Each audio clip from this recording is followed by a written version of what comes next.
Ներկայանակ։ Pastinfo Քրիստինե Հովանեսյան։ Pastinfo, հա։ Pastinfo, այո, Քրիստինե Հովանեսյան։ Լավ չի լսվում, մի քիչ բարձր։ Պարոն նախագահ, դուք բավական հանգամանալի խոսացիք Թրամփի ուղու հետ կապված վտանգների եւ այլն։ Ինձ հետաքրքիր է առհասարակ ինչու է հայ-ադրբեջանական օրակարգի գլխավոր հարցը հարաբերությունների կարգավորման դարձել ճանապարհների ապաշրջափակումը, եթե խաղաղություն է, սա ինքնին չպետք է ենթադրեր ճանապարհների ապաշրջափակում այդ թվում, օրինակ Վրաստանի եւ Իրանի հետ մենք նման համաձայնագրեր առհասարակ ունենք, թե ոչ, եւ քանի որ խաղաղության մասին ենք նաեւ խոսում, աշխարհում հիմա սպառազինությունների մրցավազք է եւ այդ մրցավազքից հետ չի մնում նաեւ Ադրբեջանը, ինչպես գիտենք, այս տարի ռազմական բյուջեն հասցվել է 5 միլիարդ 120 միլիոնի, եթե չեմ սխալվում, փոխարենը Հայաստանը կրճատում է ռազմական ծախսերը, սրա հետևանքների մասին կխնդրեի։ Երկու հարց ինչ որ ձևի միացրեցիք, հա։ Հիմա ավելի հստակ առաջինը։ Իհարկե, եթե ընդհանրապես պատերազմ հայտարարված չէր Ադրբեջանի նկատմամբ։ Իրականում ֆորմալ որ վերցնես, չես էլ հասկանում, թե խաղաղության պայմանագիրը ինչի մասին պետք է լինի։ Ամենից հետաքրքիրը, որ եղել է Հայաստանում հայտարարված ռազմական դրություն 20 թվականի 44 օրվա պատերազմի ժամանակ եւ մենք պարտվել ենք 92-94 թվականին ռազմական դրություն եւ մոբիլիզացիա չի արվել Հայաստանում եւ մենք հաղթել ենք։ Հետաքրքիր համեմատություն է, չէ՞։ Դուք այս հարցի պատասխանը ինձ դուք տվել եք։ Ես էլ լավ չեմ պատկերացնում, թե ինչի համար է այս ամենը։ Պայմանավորենք հետևյալը, խաղաղության պայմանագիրը եթե ստորագրվի լավ է, վատ չի։ Մի բան եւս ամրացվում է մեկ փաստաթղթով։ Բայց եթե այդ փաստաթուղթը չունի երաշխավորներ, որևէ միջազգային մեխանիզմներ նախատեսված չեն, այդ փաստաթղթի խախտման դեպքում ինչ հետևանքներ է հասնելու, սա ոչ փաստաթուղթ չի։ Սա ավելի շատ, կրկնեմ, փաստաթուղթ է ընտրությունների համար։ Նախընտրական կառուցության փաստաթուղթ է, այլ ոչ թե խաղաղության վերաբերող փաստաթուղթ։ Երկրորդ հարցը հիշեցրեք։ Հա, զինվելը նայեք, տարակուսելի է ինձ համար, երբ նույն իշխանությունը հայտարարում է, որ աշխարհում հառաշփոթ է,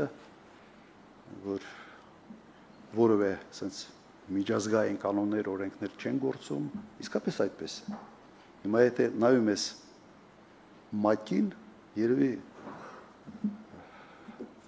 ավելի անճար կառույց, դժվար է պատկերացնել, ինչ որ մի հարթակ է, որտեղ սա գնում է խոսում են, բայց առանց հետևանքների։ Իդեպ ՄԱԿ-ը այստեղ մեղավոր չի, ՄԱԿ-ը ունի այն ուժը, ինչը պատրաստ են ՄԱԿ-ին տալ Միացյալ Նահանգներ, Ռուսաստան, Չինաստան, Անվտանգության խորհրդի անդամներ, եվրոպացի առանձին չէ, բայց միասնական Եվրոպան, այո։ Այդ խոշոր ուժային կենտրոնները ցանկություն չունեն, ավելի ճիշտ Միացյալ Նահանգները այսօր ցանկություն չունեն ՄԱԿ-ին տալ այն ուժը, որը ենթադրում է ՄԱԿ-ի հիմնադրման փաստաթղթերը։ Հիմա այս վիճակում Ադրբեջանը մեծացնում է իր ռազմական բյուջեն, Հայաստանը փոքրացնում է իր ռազմական բյուջեն։ Ես բացատրություն չունեմ։ Դուք ինձ հարց եք տալիս, որը ասենց ողջամտության շրջանակներում հնարավոր չի պարզաբանել։ Ես չեմ հասկանում ինչի է սա անում։ Կարող ենք միայն ասենց ենթադրության դաշտ մտնել եւ ասել հետեւյալը. դա անում է, որովհետեւ Ալիևը մի քանի անգամ ասել է, որ թույլ չտալու Հայաստանի միլիտարիզացիան, չի ասում էր։ Թույլ չենք տալու, զսպելու ենք եւ այլ եւ այլ։ Մենք չգիտենք փակ դռների հետևում իրենք ինչի մասին են խոսում։ Ինչ կարգի պարտավորություններ է բանավոր ճանապարհով ստազնում Նիկոլ Փաշինյանը։ Հենց այդ պատճառով հայտնում են հանրային խոսույթում այնպիսի բաներ, որոնց բացատրությունը մենք չունենք։ Որտեղ մենք պետք է ենթադրենք, թե ինչ է խոստացել, ինչ չի խոստացել, որտեղ մի բան, որ տրամաբանված բացատրություն չունի, սկսում ես ենթադրությունների դաշտ մտնել։ Ես այդ բացատրությունը չունեմ։ Անպատասխանատու քայլ է, որը չի բխում Հայաստանի Հանրապետության անվտանգությունը ամրապնդելու շահերից։ Միգուցե sense մի քիչ ավելի ընդլայն եմ այս մասը։ Ընդհանրապես կայուն խաղաղությունը այն խաղաղությունն է, որը հենված է ուժերի բալանսի վրա։ Եթե խաղաղությունը հենված չի ուժերի բալանսի վրա, ուրեմն այդ խաղաղությունը կախված է կողմերից մեկի բարի կամքից։ Մենք պատրաստ ենք վստահել այդպիսի խաղաղությանը, որը կախված է օրինակ Ալիևի բարի կամքից։ Ես այդ բարի կամքը չեմ տեսել։ Այդ բարի կամքի տերը Բուդապեշտում հայ սպայի գլուխը կտրող զինվորականին հերոսի կոչում է տվել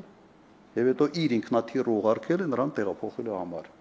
Բուդապեշտից Ադրբեջան։